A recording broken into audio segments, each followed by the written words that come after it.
Hello everyone, welcome back to my channel, Aspiring Homesteader, a new channel that covers about learning homesteading skills. In this video, I am going to show another skill I'm learning, and that is on how to pressure can chicken breast. So in here I have over 8 pounds of chicken breasts. So I'm going to remove the fats, trim the fats, and then cut the chicken into pieces. So I'm cutting it into an inch cube. The purpose is so that it will be, the heat will go through the meat, so all the meat will be under the pressure, and to kill the bacteria for long-term storage, so it will not spoil. So in here I'm cutting the meat into an inch cube, and then making sure that all the fats are removed, because the fats can spoil the meat, so the meat in the jar. So as much as possible, remove all the fats before you put the meat in the jar. So there you go. I'm still cutting the meat into pieces, into an inch cube sizes, making it uniform as much as I could. And then after cutting the meat, I'm gonna put it into the jars. Of course, the jars needs to be clean, so I'm washing the jars with warm water and soap, and also checking on the lids of the jars for nick or for broken pieces. So making sure that all the jars are in good condition, nothing is broken, because otherwise it will fail. So washing the jars, and then after washing, I can then proceed in placing the meat into the jars. In here I'm using pint size jars with a regular mouth, and I have an extra no, I'm using the wide mouth pint jars and an extra regular mouth, because I think, I believe that I'm out of the regular mouth jars. So I have all the materials here prepared. I have the sea salt, and I have the wide mouth jars and the regular mouth jar, and the funnel, which make it easy to transfer the meat into the jar. And then I have the lid lifter and the debubbler, and then I have also the lids soaked in hot water so that the seal will be softened, and then of course the vinegar, which I'm going to use in cleaning or wiping the rims of the jars, making sure that the rims are free from residue or from fats or oil or something, so it will the seal will be perfect. And then after placing the meat into the jar, I use the debubbler and remove the air, or in other words, debubbling. So making sure that all the airs are out. This will help in sealing the jars perfectly. So there you go. I'm still debubbling it. After debubbling, I then wipe the rims of the jars notice that I was only able to um, get like 11 jars of chicken breasts, and to take advantage of the canner because it can hold about 16 jars. So I also I then put in also the roasted pork, which I froze ready for jarring. So here I have 11 pint jars of chicken breast and 4 pork roast.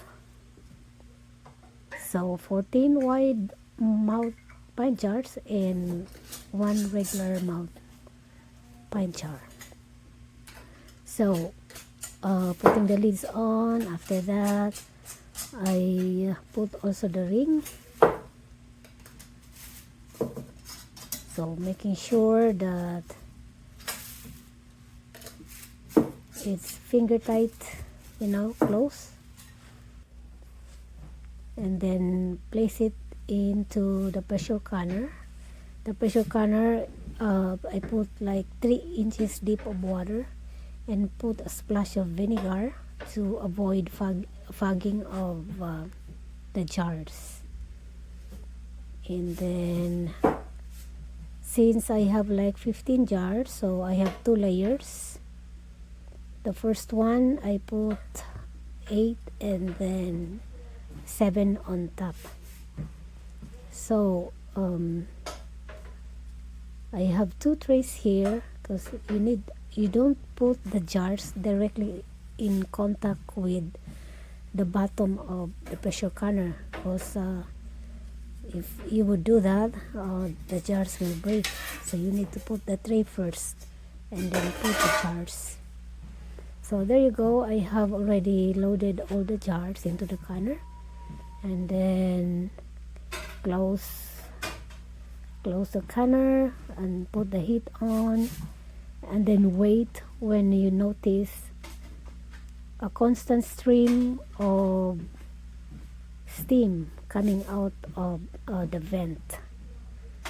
And when you notice a constant stream of steam, you then vent it for 10 minutes. So time it for 10 minutes, 10 minutes of venting. That means you are going to remove the air inside the canner. And after venting, you put the weight on depending on your elevation.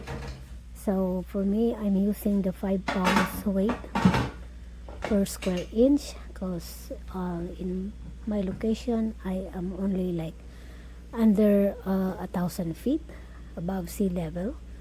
So I'm only using the 5 pounds per square inch weight. And then after venting, you put the weights on, and then you wait when you notice that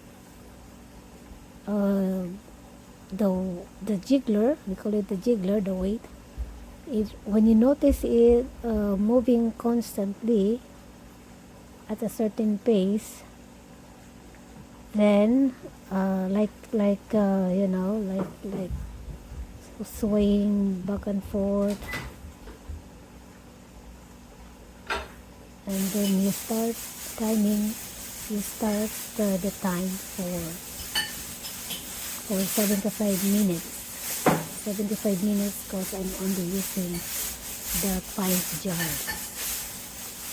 Now the reason for subjecting the jars for this pressure for 75 minutes, because chicken or any meat, any food that is low on acid needs to be pressurized for this certain time, like 75 minutes for pint size jars.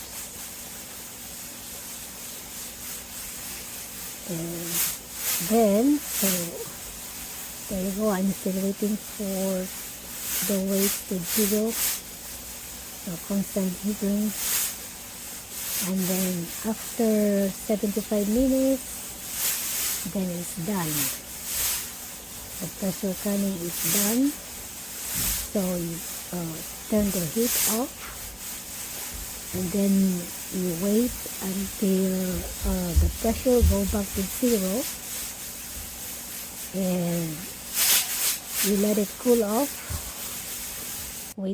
Wait for, like me, I waited like 30 to 45 minutes before I open the canner, and then open it away from your face because it's still steaming, and then remove the jars, place it in a cool place, making sure that it doesn't touch any cold surface. So I'm using a wooden cutting board or to put the jars on. And then after that, I cover the jars with kitchen towel, and then let it stay for at least 12 hours. So I let it stay overnight, and in the morning I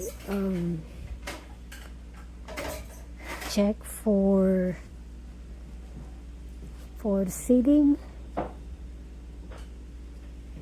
Make sure that all the jars are sealed, and then